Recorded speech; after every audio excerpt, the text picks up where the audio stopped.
এই যে 5 আগস্টের পরে মনে করেন রিক্সা তো চলেই না, এটা তো আপনাদের চোখের সামনে। না না না, রিক্সা চলে না। আমগো এই সাইডে রিক্সা আমার আপনি যে এই পাবলিক ওয়ে বা ফুটপাত দখল করে আপনি যে এই যে আপনি দখল করার কথা না, আপনারা বলবেন আমরা সরে যাই, আবার যখন বসতে আসি তখন আবার একটু বসি, এইটুকু। আমার কোনো জায়গা নাই যে আমি নিশ্চয় কোনো জায়গা নাই। আপনার তো কনসেপ্টটা রিকশার মালিক। না না, এখন নাই তো স্যার, নাই।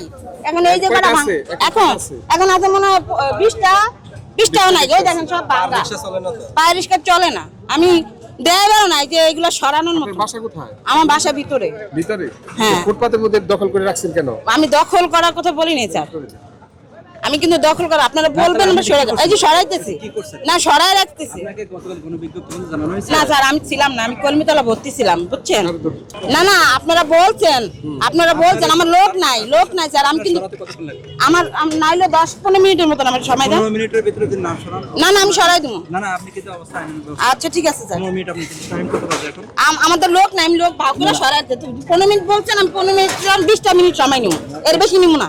একটা পাসের ভিতরে আপনি সরাবেন। আচ্ছা ঠিক আছে। পাশাপাশি শুনেন, ওই যে আপনি যে বললেন যে আমি বসি আবার মাঝে মধ্যে সরে যাই আবার বসি, এই যে আজকের পর থেকে আজীবনের জন্য এখানে বসবেন না। আচ্ছা ঠিক আছে, বোঝা গেছে? আচ্ছা ঠিক আছে।